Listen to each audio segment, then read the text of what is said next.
Welcome to this Creative Lab live stream. I am Brent Eviston. I'll be leading you through this. And with me, as always, is my wife and business partner, Sarah Faye Eviston. And she is going to be moderating the chat and um, feeding me your comments, your questions, your concerns, anything that you want to share with me during this live stream. So just a reminder for what this is a live stream focusing on the creative process. And as part of this live stream, we're trying to do a few things. One is that these are not necessarily structured projects in a traditional way. I want you to be able to see the creative process unfold in real time with all of its messiness, with all of its chaos, with all of its potential mistakes, and hopefully occasionally some successes. So, as an instructor, I just feel like that's something that students really need to see is they need to be able to have a mental model of what the creative process is and what it looks like. So, unlike my more traditional drawing projects, this is going to be focusing on the act of creation in and of itself. And one of the things that's become more and more clear to me as an instructor is that so many people love to draw and they will focus on the technical skills of drawing. And that's great. That's essential. That's important. However, drawing skills on their own are only half of the equation. It's what we do with our drawing skills that really turns a project into something valuable that resonates with other people.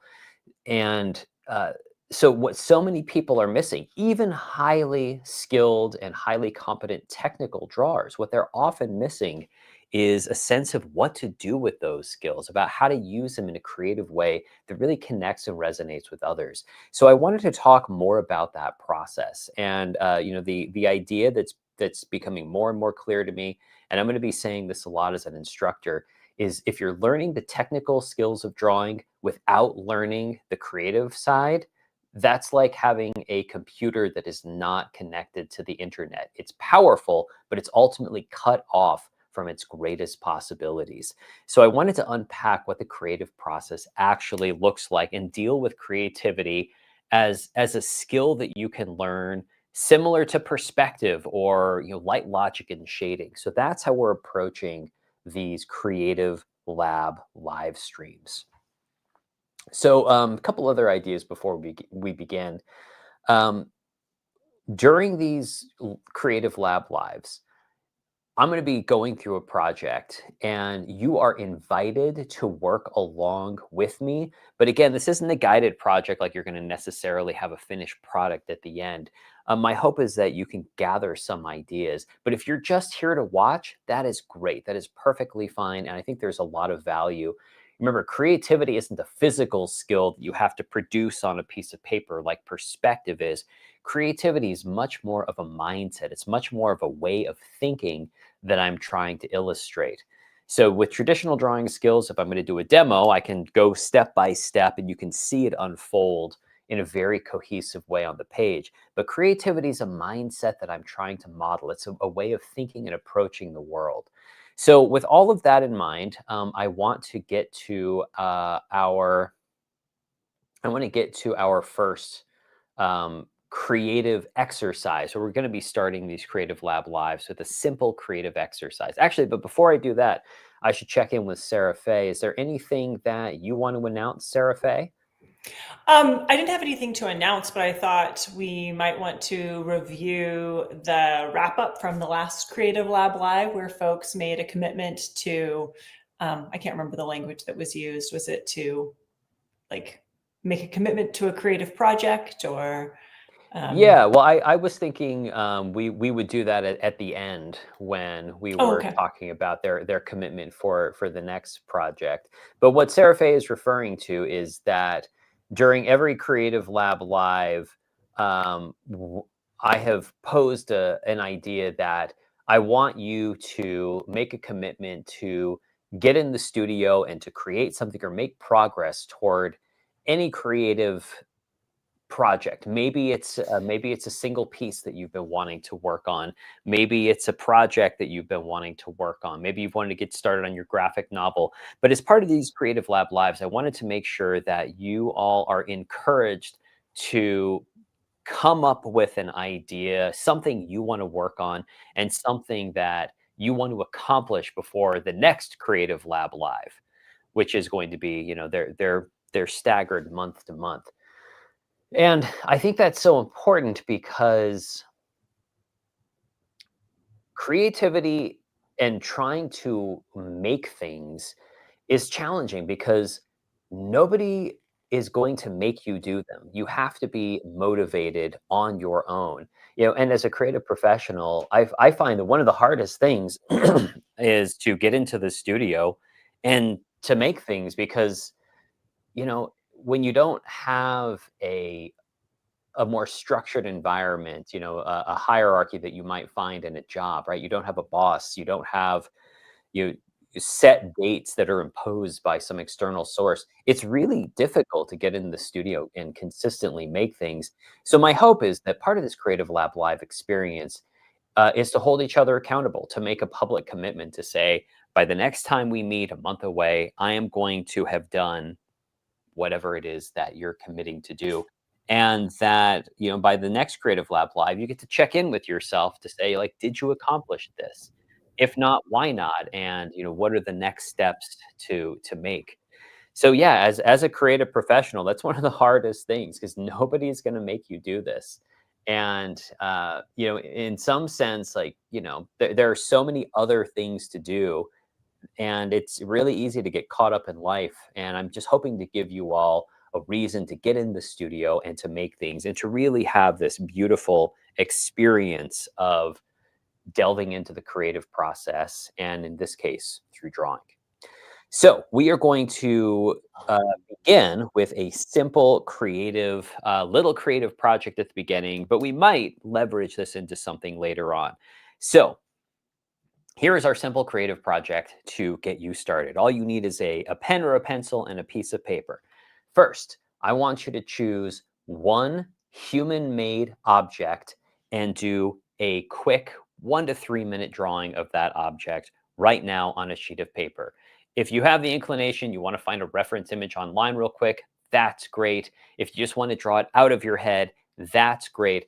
But I want you to think of a human-made object that you're going to draw right now. Probably, about this big or so, but it could be bigger, it could be smaller.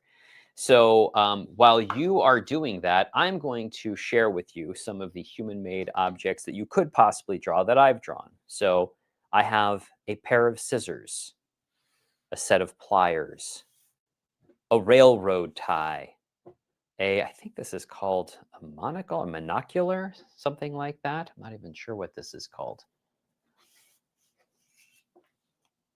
A spoon,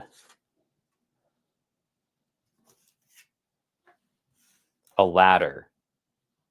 These are just some possible ideas that you might want to draw. Again, this is going to be a quick, rough sketch. We don't need anything fancy for this project. A key. I want you to note too that the size of the objects that I have drawn do not relate to one another. The scissors are about life size. The ladder, of course, is small. The key is enormous, so they don't have to relate in size in any way. So don't worry about drawing your object life size. But hopefully, this will give you an idea of the size of the various drawings that you could possibly do. All right, I'm going to give you 1 more minute to select and do your quick sketch of a human-made object. See if I have any other interesting ones to share. There's a crutch. My ladder is upside down. There we go.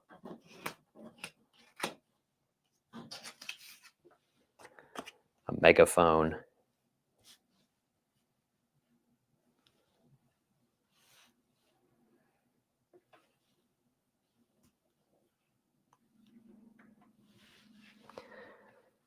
All right, so the goal here is that you select and draw something that you find interesting or meaningful for whatever reason. And hopefully, this will kind of give you some ideas on the kinds of human made objects that you might want to draw. Okay. Now, you can continue to work on these drawings as this project progresses, but the next thing I want you to do is I want you to draw a a part of an animal. And again, you want to choose something you find interesting or compelling in some way, even if you can't necessarily articulate why. So here are some ideas that I have brought into my drawing. So this is the horn of, I think, a ram. Here is the horse of, or the leg of a horse.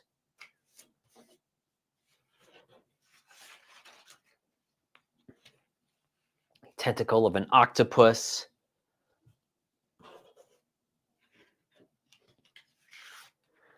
Of course, I really love wings. Again, you are just doing a quick sketch, a 1 to 3 minute sketch. It could be from a reference photo that you pull up really quickly online, or it can be out of your head. It doesn't matter. This is just a creative warm up.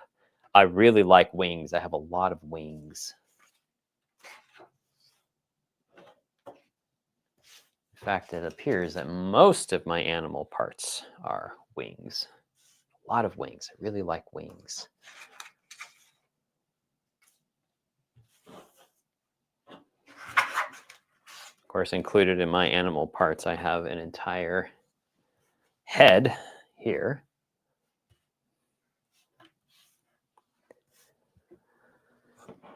And I actually have not just one horse leg, but I actually have an entire set, which you are likely to see. So yeah, you just want to choose a part of an animal that you find interesting or compelling, even if you don't know why. You want to do a quick drawing of an animal part. Seraphe, I am not keeping really close track of time. Has it been somewhere between 1 and 3 minutes? I think we can say it has been somewhere between 1 and more minutes. Yes. Okay. All right, I'm going to give you just another moment to work on your quick drawing of a part of an animal. Could be a fish tail, it could be a bee's wing, including animals as insects or insects as animals here. But any part of an animal you find interesting or compelling. It could be a fox's tail, it could be a cat's ear. And again, you can continue to work on these throughout the project. All right, so go ahead and wrap that up. And the final thing I want you to draw is a quick sketch of a part of a human body. Part of the human body. An eye, a nose, a finger. And as always, to get you thinking, I have a few of my own here. Eyes are always very interesting and compelling to include in this kind of project. A lot of eyes.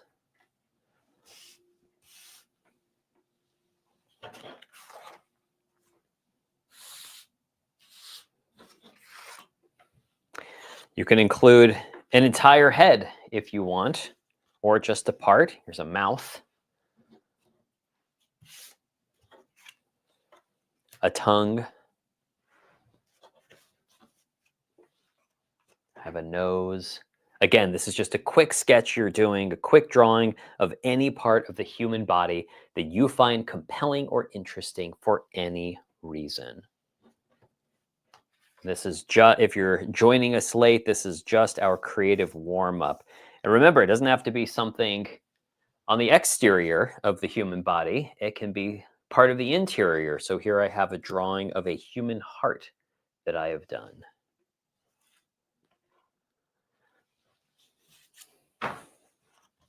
Here is a single tooth. Once again, the relative sizes of these drawings don't really matter all that much. These are not to scale. I think the nose is, no, it's a little bigger than life size, but most of these are bigger than life size, except for the head is much smaller than life size. But remember, the sizes don't matter. Okay, so you've been instructed at this point to do quick sketches of a human-made object, of part of an animal, and of a part of the human body. So that's your quick creative warm-up. Now you selected these things your own, right? I gave you some ideas, but you had complete freedom to select and draw whatever you wanted. And this is just a quick sketch. So a couple things before we move on. First of all, I'd love to hear in the comments what you selected and why. So just any ideas. What did you select and why? From any of the categories: human-made parts, animal parts, and human body parts. What did you select and why? And while you're sharing, I want to give you some things to think about. So much of the creative process is about making tiny individual decisions. Now, I gave you this project or these ideas, and it may seem like something popped up in your mind and you drew it, and that may seem insignificant to you. But one of the things I've learned as a creative professional is none of those things are insignificant. Now, I don't know how many people we have watching right now, or how many people are working on this. But when I've taught this project, what's fascinating to me is people think of, like, their minds populate with entirely different things. If you thought of a key and somebody else thought of a pen and somebody else thought of a knife and somebody else thinks of a piece of jewelry, it's like, why are these things bubbling up in the mind? What does it mean when your mind populates with these images? And part of the creative process is not thinking, oh well, it's just completely random or it's meaningless. Part of being a creative person is assuming that there's some meaning and significance there. A key is a compelling object. So here's what actually, let me check in with Sarah Faye. Do we have any respondents? Anybody sharing what they drew and why? Sure. Um, an MP3 player, the Mhm. tail of her dog, Okay. and the part of a thumb with the nail on it. The part of the thumb with a nail on it. Okay. All right. And has anybody dared to say why?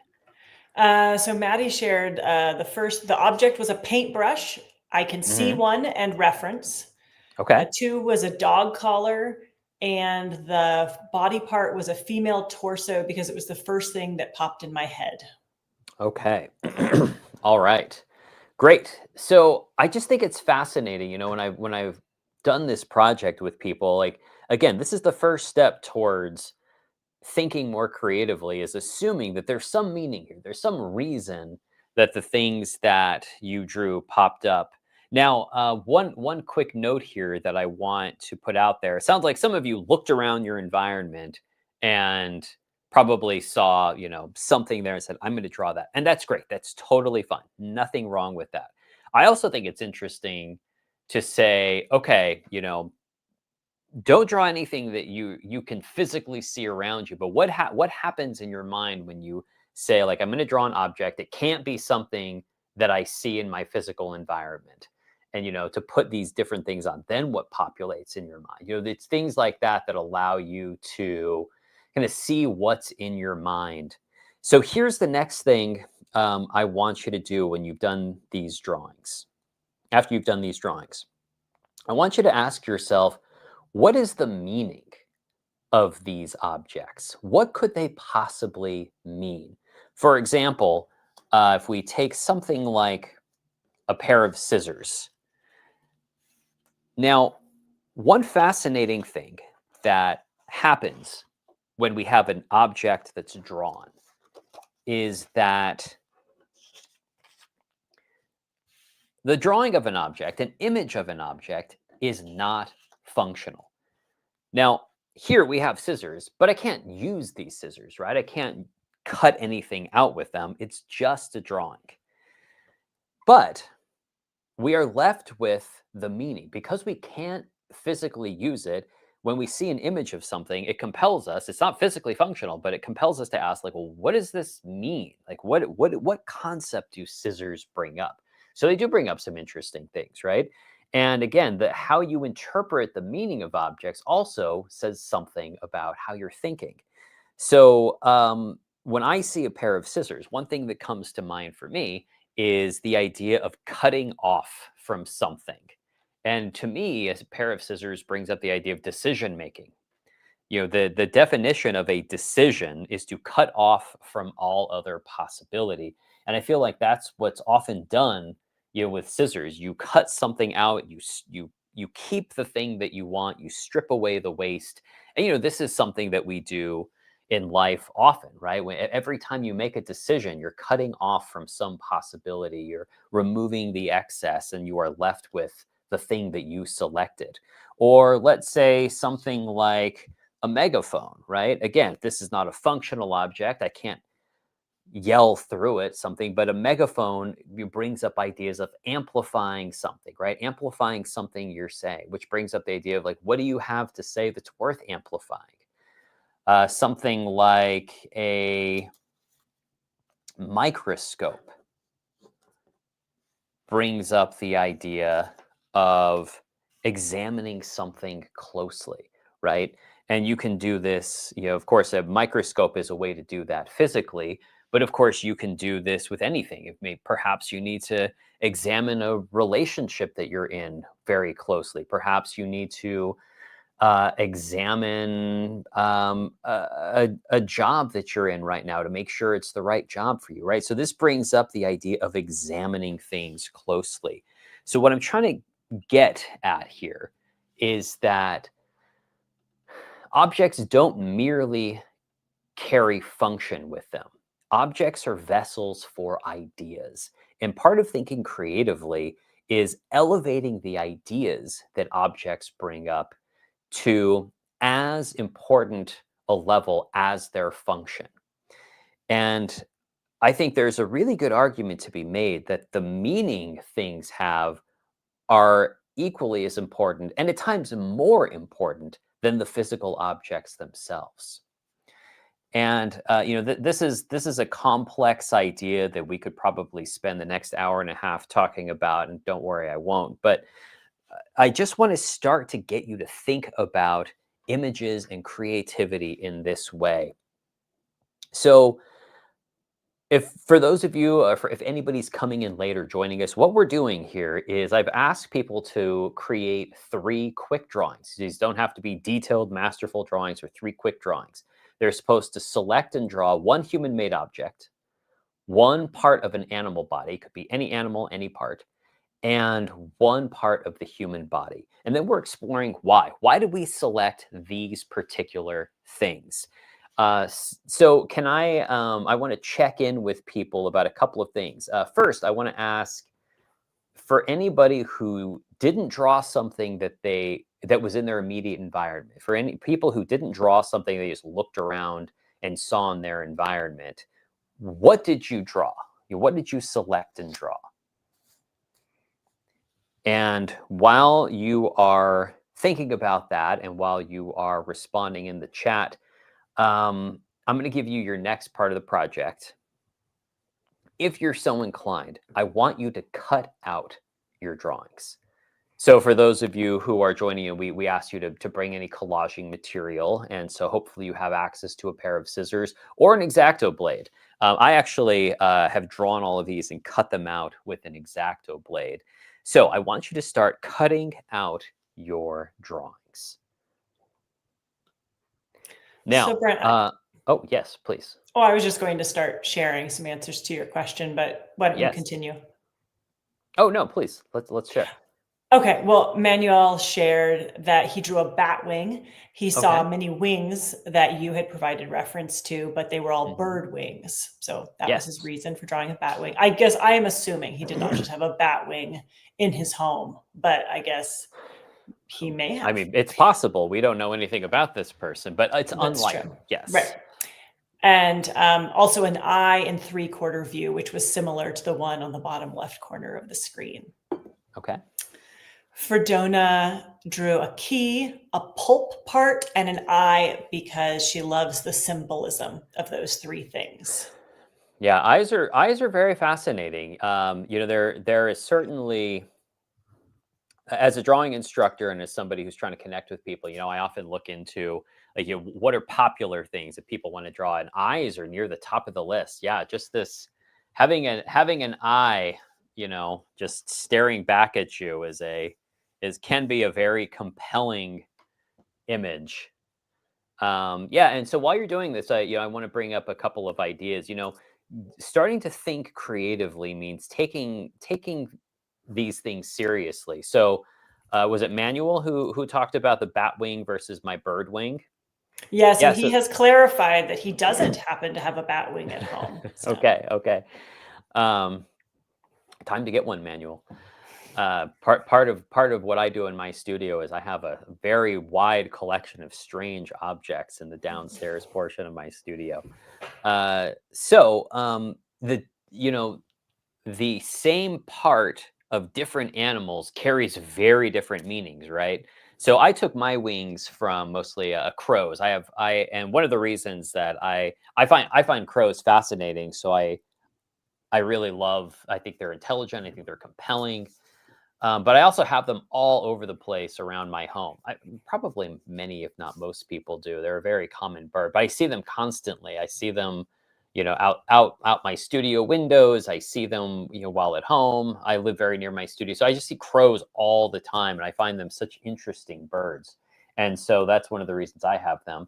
But if you think about, the wing of a dove versus the wing of a bat. These bring up completely different ideas. They're the same body part of different animals, but they bring up completely different ideas. And so I think that's a very interesting way to think about this. Also, with eyes, there are different ways to handle an eye. So, here we have an eye that's looking straight at you. Like, this has a very confrontational feeling. Here we have an eye that's looking off somewhere else. They're both eyes, they're both drawn with the exact same materials, but they feel completely different, and they seem to mean different things, right? While the eye looking right at you seems very confrontational in many ways, the eye looking off almost has a dreamy sense. You get the sense that it's, something about the future, something about a possibility. Another version of the eye, the sideward glance. So this is an eye of a person who is not turned towards you, but their eye is looking towards you. So this has, to me, a totally different feeling than the other two eyes. So I don't know, Sarah, I'm curious. Like, how do you react to these three different eyes? What comes to mind for you? well, the first one, the one that's just staring out, it just seems enormous. It is slightly larger than the other three, maybe, but no, it doesn't actually look Well, like it is actually, larger, is so it? Yeah. Oh it is my. not. No. So we've just revealed Mm. something very interesting. So when the eyes were removed, Sarah Faye remembered this one being bigger than this one. Now, this is actually a very common thing. The things that we give importance to, we tend to think of as being bigger in our minds. This is the reason when you see a young child's drawing of people, you'll notice that their heads are enormous and their bodies are really small. What the reason that happens is because the child is much more interested in the face and the head, and they think of that as being more important. And so when we draw, this is drawing in terms of meaning, right? We make the things bigger.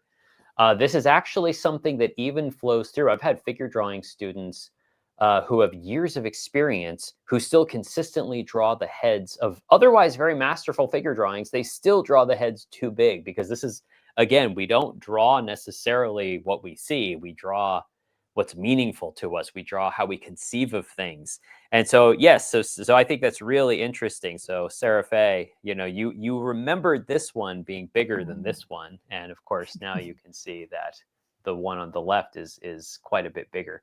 Right. Also, some other interesting specifics. The one on the left, the pupil is really opened up versus the one on the right is closed Mhm. in, which implies this intense focus. Now, what I think is interesting about these things, talking about these things from a visual arts perspective, is that again, like these are seemingly insignificant things, but we react viscerally to this kind of image, and we may not be able to articulate why an eye looking at you with this small pupil feels different than this, but they do, right? We absolutely do. And again, one of the reasons is like, yeah, it's looking at you like there's compelling focus. The eye is wide, it's not a sleepy eye. It is an eye that is looking wide straight at you. And the small pupil implies that there is intense focus, right? So these kinds of details really start to matter. Even if you can't articulate them, you respond to them. And the people who view your artwork are going to respond to them. So I want to check in once again. These Creative Lab Lives are absolutely experiments. And I want to make sure they're useful to you. Like, do you have any thoughts, any questions? Do you find this interesting, compelling? Do you find this useful? Or if not, then what other kinds of things would you like to see? So one more eye I want to share. Again, this eye has a completely different look and feel than the others, right? So when you remove the eye from the face, it has a totally different look and feel to it. So anyway, so these are just different ways to handle the same subject, but every one of them seems to carry a different meaning. So, Seraphe, any notable comments you'd like to share? Any other objects that people have shared about their drawings, about what they've selected, about why, about has anybody responding to what I'm saying about meaning? I was sure we have some more feedback about objects. So one was a dog nose, because it was something they were very curious about their dog when they were a child. So I thought that was an interesting connection to what you Okay. talked about before with the head size. But yeah, something that we'd Mhm. always found curious. Well, one comment that I thought maybe you could speak to a bit was just a question about the drawing warm-ups, and if you could talk a little bit more about warm-up versus kind of this viewer used the language trying to find creative juice. So can you talk a little bit about trying to start up that creative juice when you're doing a creative project or trying to find that creativity? Yeah. So, I think I have a unique relationship with creativity because of my profession, but I think of so a lot of people think about creativity as something that happens with inspiration, and that absolutely does happen. But, as a creative professional, I cannot afford to rely on the randomness of inspired ideas popping up in the mind. As a creative professional, I need to find a reliable process to be creative on command. Part of my profession relies on that. And so I tend to engage in a lot of these different kinds of creative exercises from all different viewpoints in order to train my brain to think creatively. A lot of people treat creativity as if either you have it or you don't, like it's a black and white scenario. And in my experience, that's not true at all. Like creativity is a skill you can develop. And I know this is an overused metaphor, but I think it's absolutely true. Is the more you engage in these kinds of creative projects, the more the better you get at them. I mean, it's very much like exercise, right? The more weights you lift, like the stronger you get and the more weight you'll be able to lift and more frequently. And creativity is the same way. So yeah, I challenge my mind to think in terms of creative projects all the time. And so, creativity encompasses a lot of different ideas, but a huge part of it is is meaning, finding meaning in objects. Again, it's so easy to look around and say, oh, like, functional, a table, that's for eating on, a spoon, that's for serving. But thinking like, well, what do these things mean? Like dealing with the concept. Another huge part of creativity that I think is really critical that people often have misconceptions about is that one of the reasons that most people struggle to think creatively is because the way I think about it is they're more concerned about being correct than they are about being creative. So, what do I mean by that? If I ask you, here's a pair of scissors, what is this pair of scissors for? People tend to think like, oh, it's for cutting, right? They're worried about the effect of the object. Like, well, that's not a creative response, right?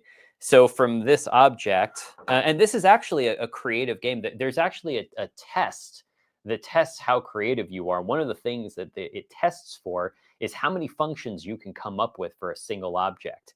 So if you say, well, this can be used for cutting, like that's one function, right? So in the creativity test, that would be a fail, right? But if then you can say, oh, well, I can, use it as an instrument.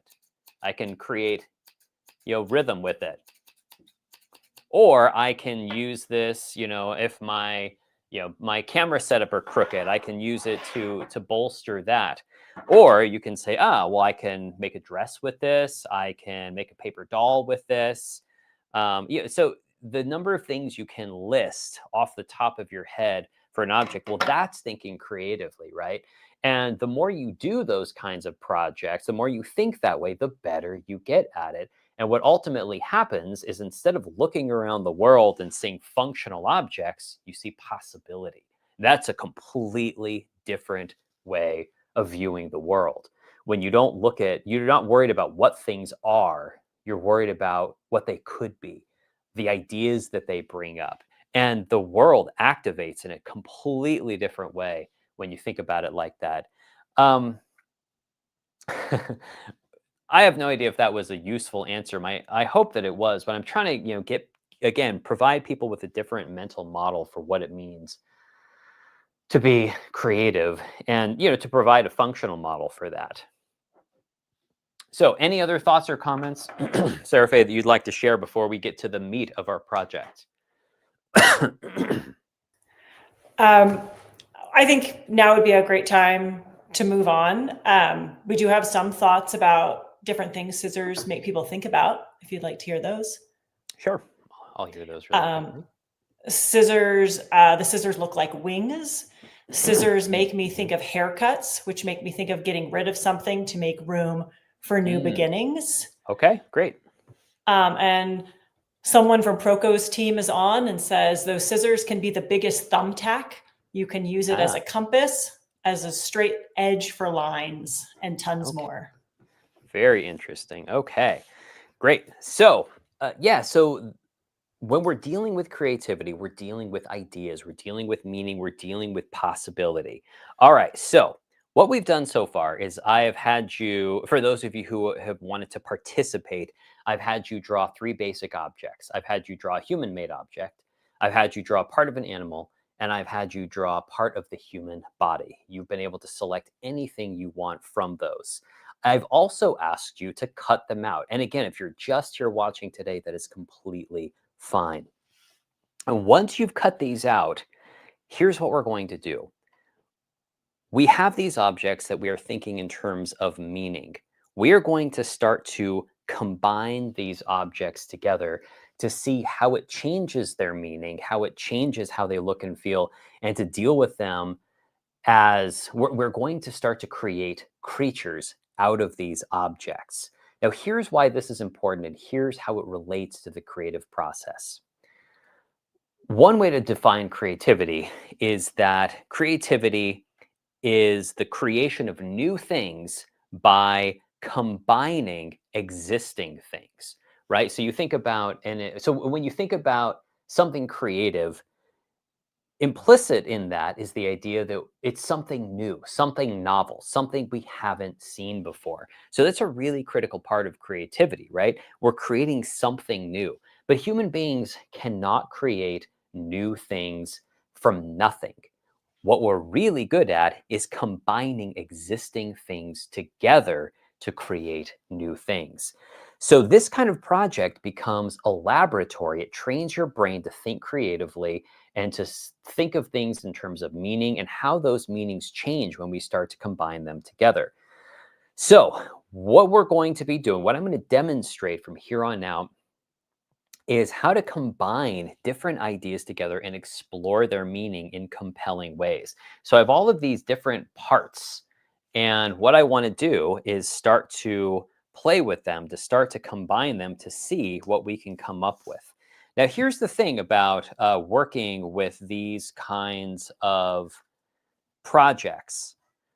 When we work with these kinds of projects, a lot of them, most of the combinations we're going to come up with are going to be random. Now, that's the case with any combination, right? So the goal of a creative project is to come up with meaningful combinations, but that can be challenging to do. So part of what we do when we are playing with creative ideas is we are combining things together, knowing that they're likely to be random at first, just to see what kinds of ideas they bring to mind. And part of what we're trying to do is sensitize our minds to images that are compelling, even if we can't understand why. So when we start to combine things together, many of them will just seem random, but some combinations will start to seem interesting or compelling, again, even if we don't know why. And we want to sensitize ourselves to these kinds of combinations. So what you're seeing me do right here is simply just randomly combining things together to see what I can make. So I don't have anything in mind. None of this is rehearsed. I am just kind of creating, combinations right in front of you on camera, and I want to get a sense of what you think of these. I'm just going to start remixing these, and I want you to watch and tell me, like, what do you think becomes compelling here? So there's my first combination. Again, meaningless, probably. But is it interesting? What can we learn from this? What ideas does something like this bring to mind? So again, I'm not going to stop. I'm just going to keep working on different combinations of things just to see what we can come up with. So I'm feeling like maybe the mouth needs to leave for this. Now, this is an interesting thing, right? I don't know why I feel that way. Maybe it's, gumming up the composition. I don't know, but I just felt like the mouth wasn't working. And part of developing creativity is being able to trust these intuitions. Now, part of what I find interesting about a creative project like this is that, on one hand, we can think about this as just kind of a strange creative project. On the other hand, for those of you who are interested in developing a creative profession, um, you know, creature design is an essential skill if you want to go in the entertainment industry or the video game industry, comics, anything like that. Developing compelling creatures is an essential skill.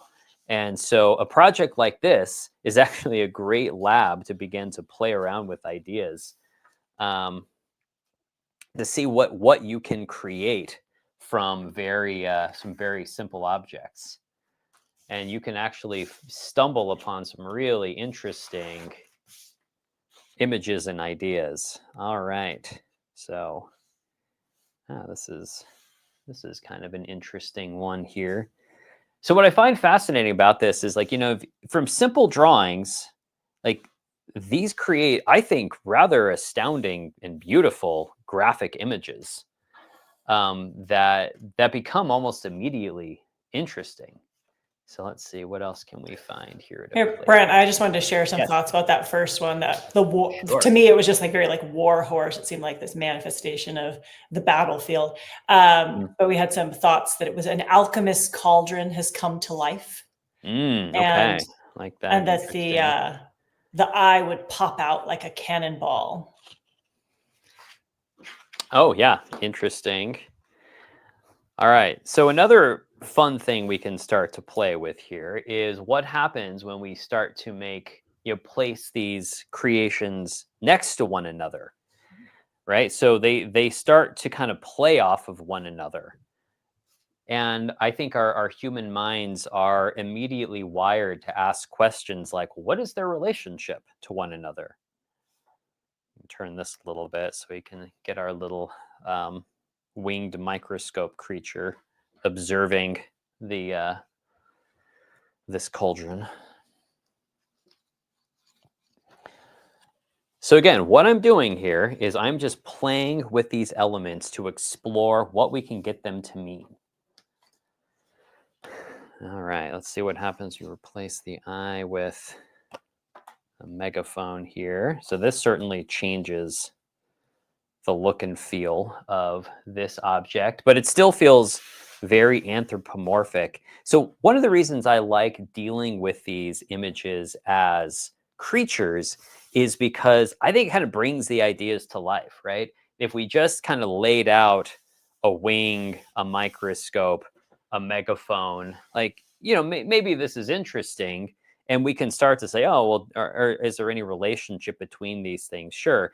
But as soon as we put them together and form what appears to be some kind of a living being where the megaphone is a head, suddenly, it takes on a very different sensibility.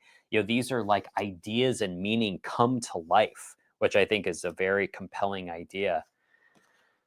We can swap out different parts here. And again, like, these are simple drawings, but I find them to be very compelling in their own right, just as objects and images on their own. Let's see here. What else can we place on this little creature? Do you have any?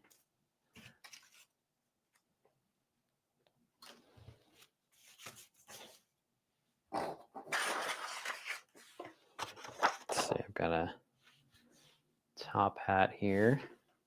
So again, from one perspective, these are random combinations of objects. But from a different perspective, again, I'm searching for things I find interesting and compelling, even if I don't know why. So any additional thoughts? Like, are any of these images resonating with you?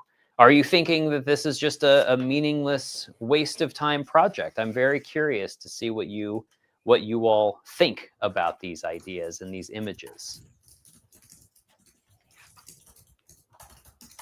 Well, we do have a question while we wait for some feedback to Please. your questions.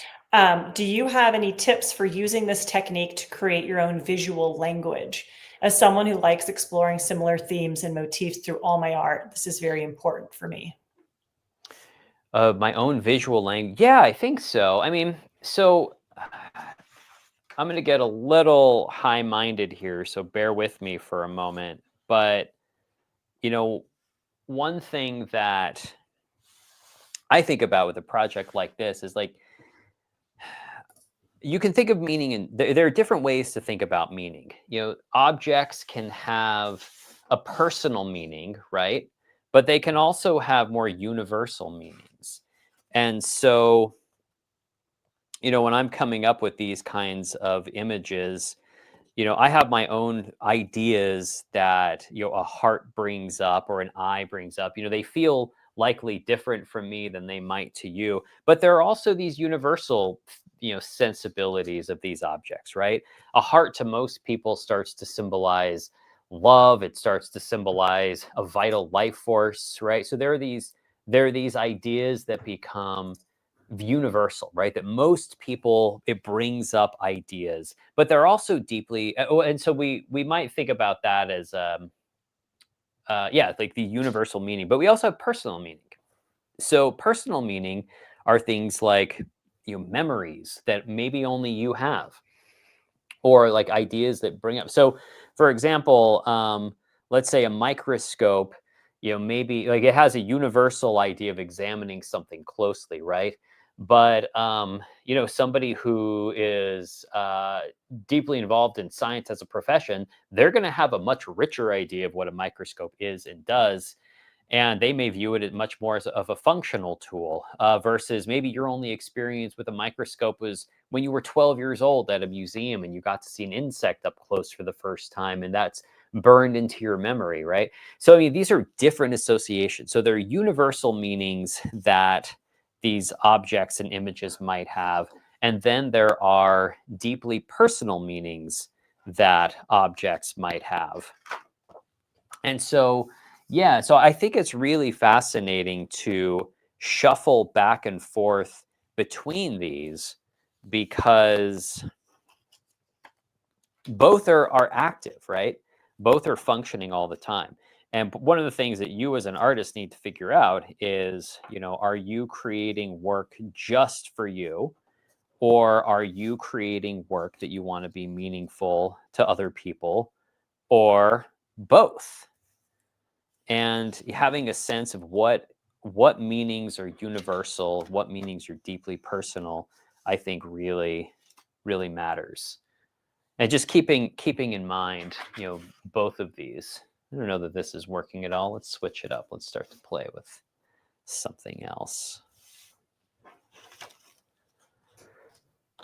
What else can we do here? So any notable comments you'd like to share, Sarah Faye, from the chat? Well, I will say that no one has been willing to say that this is, after 50 minutes in, that this is a waste of time project. So I you can take that for what you will. Okay, good. Um, I don't mind harsh criticism. I thought it was probably more a case of who would be here, but the viewer who asked about the visual language said thank you, and that was helpful. So okay, great. There you go.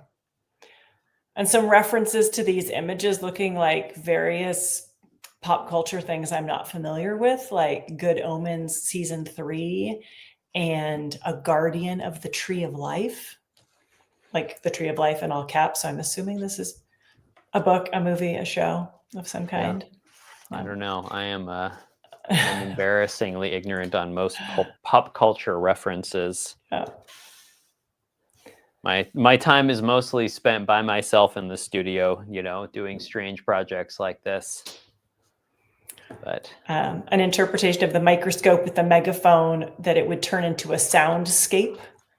I thought that was nice visual. Yeah. And the nose with the hat reminded the viewer of Gogol's tale, The Nose. Yes, Gogol fan. Yeah, so now I can nerd out on Gogol. I'm curious if this person has seen William Kentridge's opera. Yeah, so now here's pop culture. I'm really gonna embarrass myself here, but there's no pop in that culture, though. That's that's true. problem. Yes, that's the problem. Yeah. Yes, but Shostakovich's the Valery Gergiev recording of Shostakovich's opera The Nose has just blown my mind. If you haven't heard it, you should spend some time with it. It's a little on the atonal and rambunctious end, but pretty incredible piece. So, all right. Now we just had multiple people unsubscribe, I'm sure. All right. So I'm also hoping that, people can just kind of react to these various combinations. Now, one thing that you can start to do is you have 3 objects if you've been following along. And one thing you can start to do is see if you can come up with a few different combinations of just the 3 objects you have, to see what ideas and images you can come up with from just a few images. And even that becomes an interesting project in and of itself. All right, let's see. This is kind of an interesting little creation here. Let's see what else we can do with this little creature.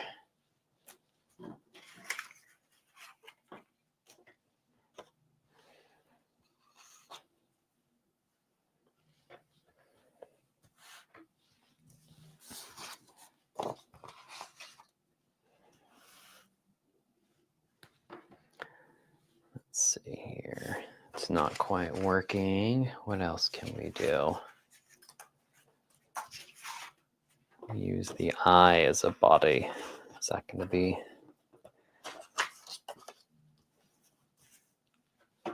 Well, I don't know that that's working. The eye and wing together on their own are kind of interesting. See if we can turn that into something else. So this is often what the creative process looks like raw in the studio. It's just playing with ideas, trying to create things to push your brain in different directions, to try and see things differently. And again, I know I'm putting a lot of pressure on you all to come up with ideas here, but I really do want to hear what you think about these images. What is striking you? What do they potentially reveal? What ideas do they bring to mind? And again, this is really essential for developing your creative capacity. How do these change when I swap out a single object in terms of their feeling, their meaning? The one thing I have in my collection is I have these drawings of, I guess you might call them trench coats. Whoa, hold on, my earplug fell out.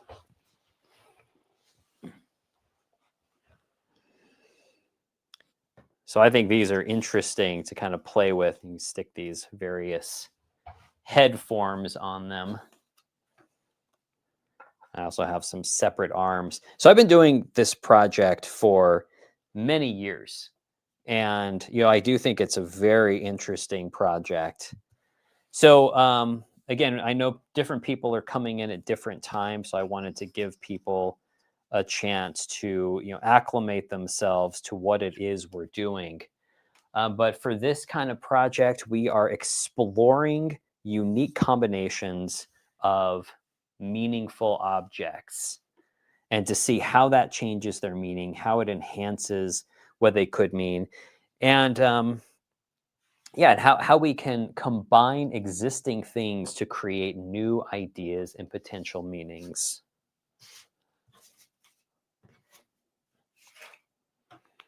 I have this umbrella here. So I'm curious to hear, I know it's difficult to share visually, but I'm curious to hear if anybody has created any notable combinations of the objects that they are starting with. 'Cause even with 3, you can combine just 3 objects in many different ways. Let's see what else we can come up with here. The crow head is super ominous. When I'm not there, your little box moves down, and crow head looks like he is really coming for them. Yes, there he goes. Yeah, so we have an attack imminent. Mhm. Yeah, but it's interesting, right? So this just kind of happened randomly, but it is interesting, just the kinds of meanings that occur here. I'm going to completely embarrass myself here by trying to interpret these random images. But yeah, we have this jovial person who appears to be at the top of a precarious ladder, not a care in the world, completely oblivious to this, this creature behind him that may strike at any moment.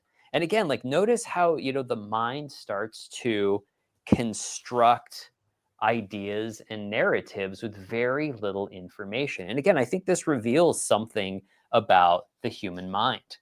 And again, the ideas that you come up with may be completely different from the ones that I come up with. So again, like I just find these kinds of collages so fascinating. So any additional thoughts, ideas? A couple things to share. So Christina Yeah. shared that she's finding it very motivating, the idea of putting these images together and creating something new. So she's very motivated by it. Great. But one interesting comment that reminded me of one of my thoughts when you first started doing this project was a comment, quote, "It's so sad that you can't resize any object."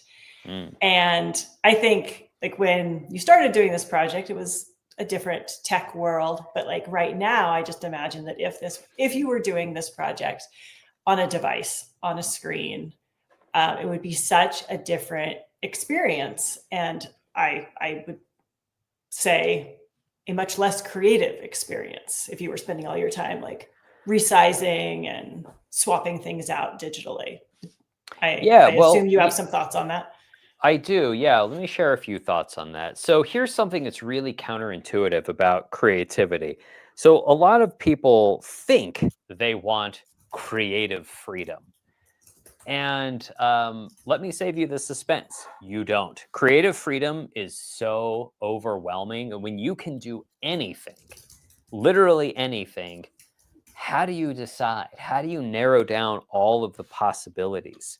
And so what most people actually need in order to be more creative isn't limitless freedom. It's limits, it's rules. Once you establish some basic rules and limits, creativity becomes a much more manageable prospect.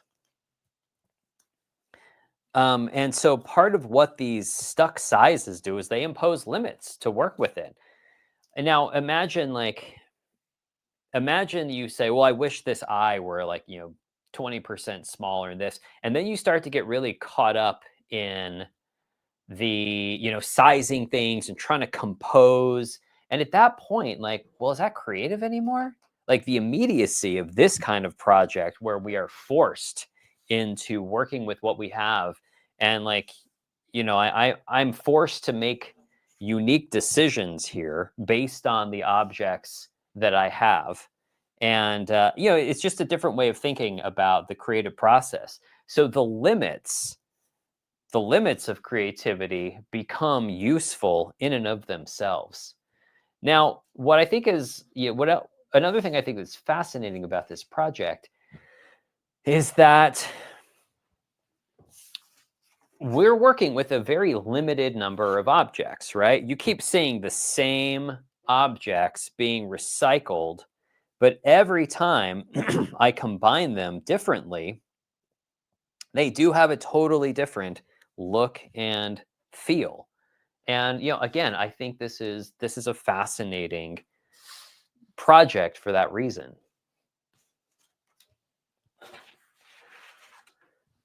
Excuse me. All right, we're going to start wrapping up this live stream in just a few minutes. And I do have some closing remarks that I want to make. But I just want to, knowing that we're going to be wrapping this up shortly, I just wanted to ask if there are any other questions, comments, concerns, anything people want to share or ask about creativity, about the creative process, about this project specifically that we haven't covered yet. Anything that comes to mind that you want to share.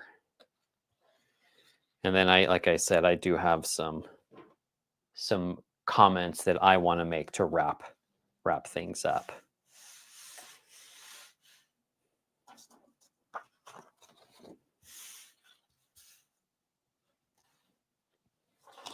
All right. Anything coming to mind, Seraphe? Any final comments from people that you think we may want to share?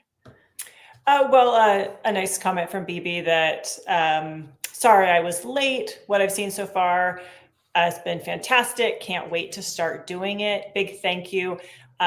So excited because I was becoming a bit stale and now I have a new outlet.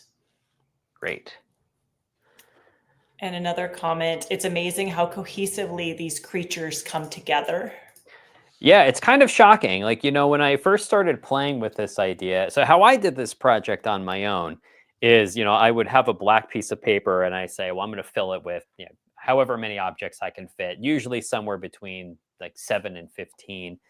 And so I had no idea how this project was going to turn out. And so, yeah, so I just started, and then I had a gray piece of paper, and so these like the ladder and this plague doctor mask are the same color. They probably came out of the same sheet of paper, right? So I'm just going to randomly select objects, and I spent a number of days just doing these drawings with no idea how the project was going to work, how it might turn out, and I was really surprised when I started putting them together to see how compelling these forms and figures actually were. And like I responded almost immediately to them. So yeah, I'm glad that you're seeing this as well. So okay, so let me pull So, together a few. Oh, Brent, go can ahead. I Perfect. can I Yeah. do one more? So Anari says what you said about limits impacted me. I'll be sure to go back and watch the rest of the live stream. Do you have anything to say about combining other media like music? Oh, wow. Well, I'm a music lover. I am not somebody who has made much music or composed much music. I have a small amount of experience there. So I can't necessarily speak as as a knowledgeable creator of music. What I will say is that I know that so many genres of music have come together by combining different ideas. So a few composers or musicians that come to mind. Somebody like Edgar Meyer, who from one perspective is a bluegrass bass player, but he's also an incredible classical composer. And some of his compositions where he straddles the world of bluegrass, string instruments, um, classical compositions, but also more contemporary takes on music. Like the way he composes sounds unlike anything else. He does some fascinating work. So I think that's a really interesting idea. Like again, he's creating his own genre of music by pulling from these three disparate sources, right? Bluegrass, classical music, and more experimental orchestral music. Somebody like Tom Waits comes to mind in terms of music. So Tom Waits is an artist that I had a drawing instructor, fantastic drawing instructor. His name is Rush White. I'm sure he's still out there somewhere, but he's absolutely been an inspiration, and he made a huge impact on my life. He was a drawing instructor at Otis College of Art and Design, and he introduced me to Tom Waits. He gave me the album Frank's Wild Years, and I hated it. I hated it so much. If you're familiar with Tom Waits, you'll have a sense of why. But there's this great quote about Tom Waits' voice, and I don't remember it specifically, but people have described it as, it sounds like it was like run over by a semi truck or something like that. Like he has, from one perspective, the ugliest voice in all of music. So he does this kind of like strange folk music where he plays different characters. But when you start listening to the lyrics and like how he's putting it together, like you realize that no other voice would make sense for the kind of music that he's creating. And when you realize that, like it becomes beautiful and completely unlike anything you've heard. If you're not familiar with Tom Waits, go listen to a song called Tom Traubert's Blues. I think the subtitle is Four Sheets to the Wind in Copenhagen. And a lot of people, yeah, if you haven't heard Tom Waits, yeah, go listen to that track.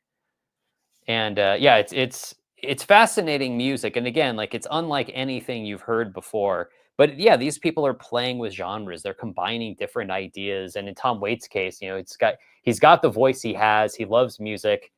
Instead of saying, this voice, nobody's going to want to hear this voice, he tried to answer the question of what kind of music can I create that would not only make my voice acceptable, but make it the perfect voice for the music. And he succeeded wildly. You may not know Tom Waits, but I guarantee that your favorite musicians do.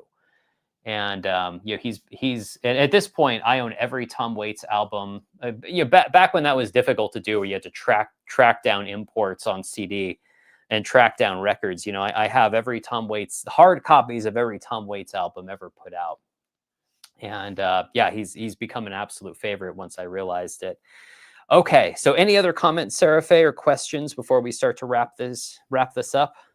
The only final comment I wanted to share was Elizabeth said that she thought she couldn't do collage because she didn't have stuff ready to glue. But now that she realizes she can draw stuff, this has opened it up. Yes. Okay. So a few thoughts and ideas as we're wrapping things up here. Again, the point of these Creative Lab Lives is creative experimentation. I want you to see what the creative process looks like in all of its messiness in real time as we work through creative ideas. And the value of a project like this, there are a few. It gives us a reason to think of objects not merely as functional, but as meaningful. What ideas do they bring to mind? What concepts do they bring to mind? What memories do they bring to mind? And when we start to combine these meanings together, the meanings commingle, right? There's a synergy that happens where all of these individual objects carry meaning with them. And when we combine them together, those meanings compound. And I think they create incredibly compelling images. And I'm not claiming I know what these mean, but what I will say is it forces our mind to think about seemingly mundane objects in a completely new and different way. And that is an essential creative skill. If you think about your world in the same way every single day, then creativity is impossible. You need to find a way to kick your mind off of the normal track you're on and get different perspectives on things. And this is a fantastic way to do this. And by assembling these meaningful objects into creatures, they seem to come alive in a really interesting way. So consider this. When you do this project on your own, I hope you do, you are making decisions every step of the way. You are deciding what objects to draw. You're deciding what size to draw. Even though it may not feel like you're making these decisions consciously, to get something down on the page, you're thinking about the viewpoint to draw it from, right? So for those of you who drew a key, out of imagination, like, well, why did you orient it the way it was? Like, you could have drawn it from any viewpoint. Why that? And so you are making decision after decision after decision. When we cut these objects out and combine them, again, these are conscious decisions that we are making at every step of the way. And so on the one hand, we can look at these kinds of combinations and say, oh, well, they're random, they're meaningless. Sure, I mean that's one perspective, and I'm not going to argue it. However, another perspective might be that these are the products of numerous decisions that were made. And I choose to believe that there is something significant, there's some meaning we can glean. And so doing a project like this is so valuable because it allows us to think in completely new ways. And again, from a practical perspective, if you want a career in the entertainment industry, I don't know, maybe. Here's one pop culture thing. I did beat Bloodborne in my 40s, so I don't know if that's meaningful to anybody, but yeah, like creature design or coming up with bosses in video games like that. Like this is such a fun way to start that process. And like, you ever wonder how people come up with monsters or creatures? Like they're doing some version of this in their mind. So this can be a practical professional skill where creature design is really important. So now here's something bittersweet about these. You've seen me combine all of these, but you'll note that I'm not selecting one and just gluing it down on the page. These are ephemeral, just like ideas, they are ephemeral. And so at the end of the day, however compelling an individual creature may be, we are collecting all of our little objects and bringing them back and sending them away. And this is not about creating a final piece. This is not about narrowing possibility down and committing to one thing. This is a creative exploration. And this is an exercise, just like, this is like a creative gymnasium that we are playing with. So here's what I would recommend. If you find, like I said, most of the combinations you're going to come up with are not going to be particularly meaningful or compelling, but every once in a while, you will come up with a combination that, for reasons you may not be able to articulate, it'll strike you as important, as compelling, as right. Pay attention to those moments. And when you find those, photograph them.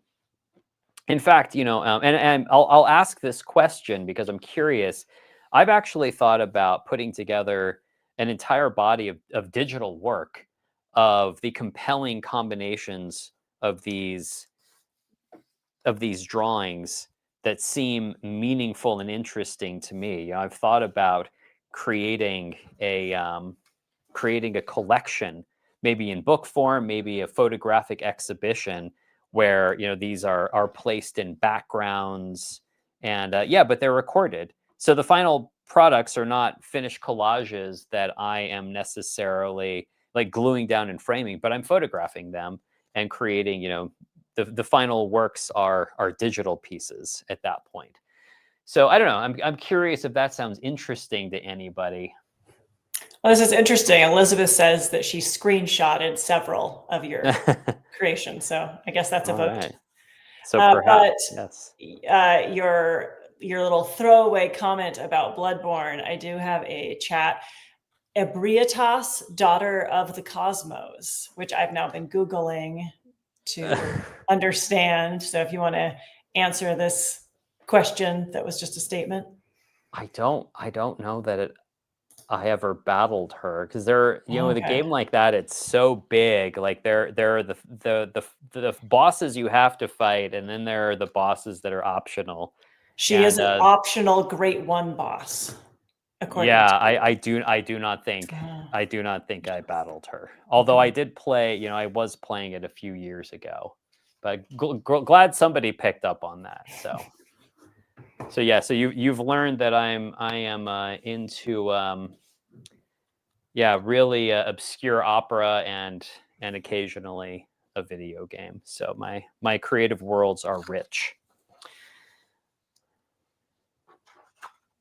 And maybe that's a fine note to leave off on, because I do think, like, one thing you can do that's easy and fun to increase your creativity is be into lots of things. Like I said, I like to think that I can travel in different worlds, and so I will occasionally play a video game, and I read obscure books, and I'm into challenging opera and philosophy and science, and I'd like to think that all of that comes together.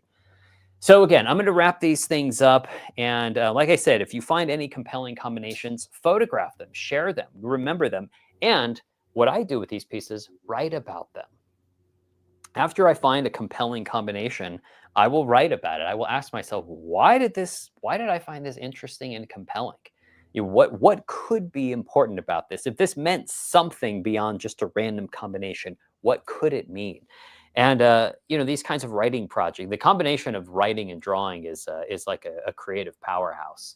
So I would encourage you to, if you find a compelling combination, write about it to see what it might mean, why you might have found that compelling. So I really hope this has been interesting. Like I said, these Creative Lab Lives are absolutely experiments. I have no idea how they're going to go.